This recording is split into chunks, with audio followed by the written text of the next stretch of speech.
guys, welcome back to my channel. So it is Thanksgiving break. As an adult with a job, you don't really get Thanksgiving break the same way you did when you were in college or, high school. But I do still get 2 days off from work, which makes for a 4-day weekend. And so I am excited to get stuck into some books. I am in the middle of currently Baba Denja's Last Love, and I'm really enjoying this.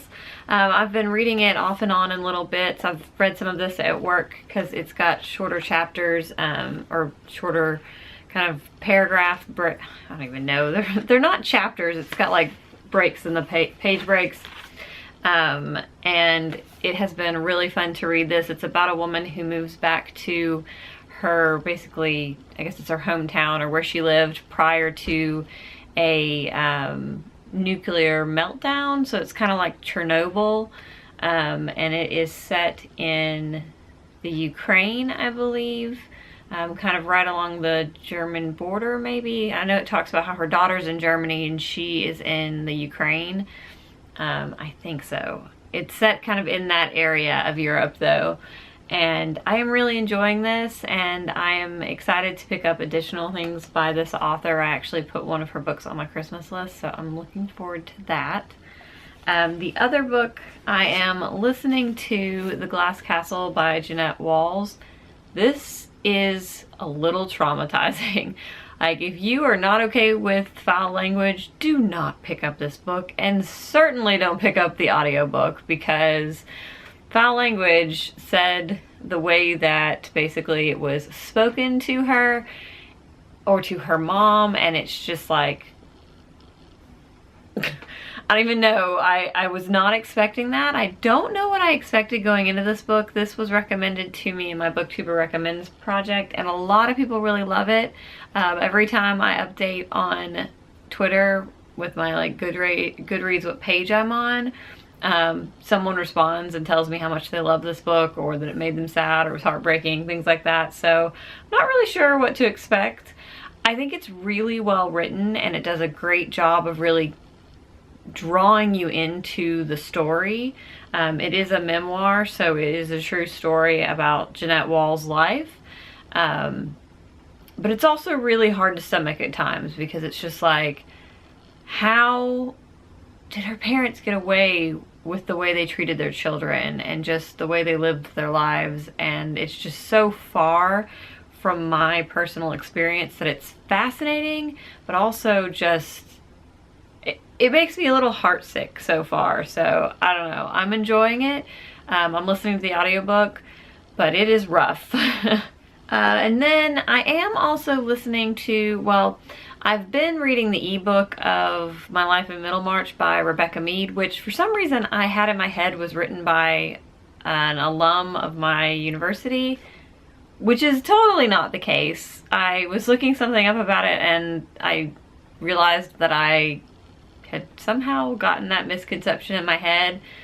But still, it is a book about, basically, so far it's been a lot of talking about George Eliot's life and her inspiration and how she inspired others, and it's basically the Rebecca Mead talking about how it influenced her life, but it's very heavy on George Eliot's life and on the actual Middlemarch and how certain things in George Eliot's life inspired Middlemarch. So it's interesting. I am actually going to be picking up the audiobook and probably listening to it a lot this weekend while I clean or decorate the house for Christmas, just so that I can kind of get through it, because I'm interested in it, but not enough to sit down and read the ebook. I think I got 25% through and then was kind of like, so.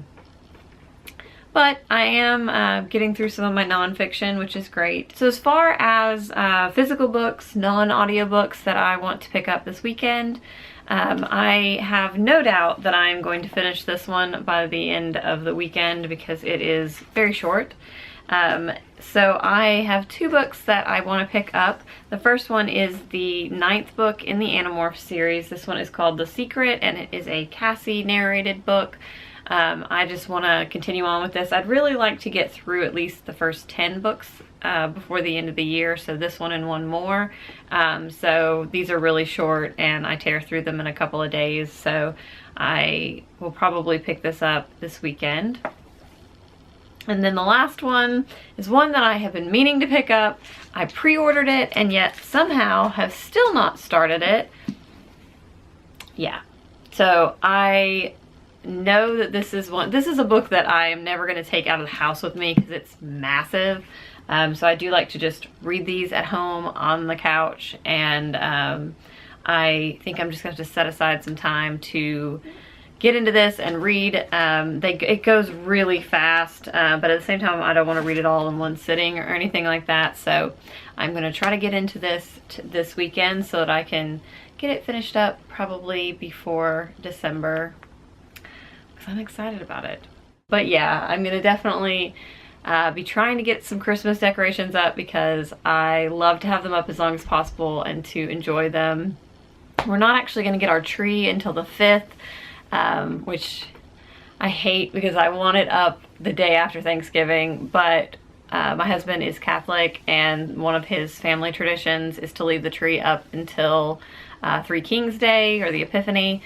So we do leave it up until, I think it's 12 days after Christmas, so I still get a little bit of enjoyment out of it in January, so that makes up for not being able to get it the day after Christmas. So yeah, that is kind of what I'm doing this weekend and what I'm reading this weekend. I would love to hear how your Thanksgiving break is going and what you're reading right now. And are you a pre-Thanksgiving decorator or a post-Thanksgiving decorator? I would be a pre-Thanksgiving decorator, but my husband told me he'd divorce me, so I compromised. All right, well, I hope you guys are having a wonderful day and I will see you next time. Bye.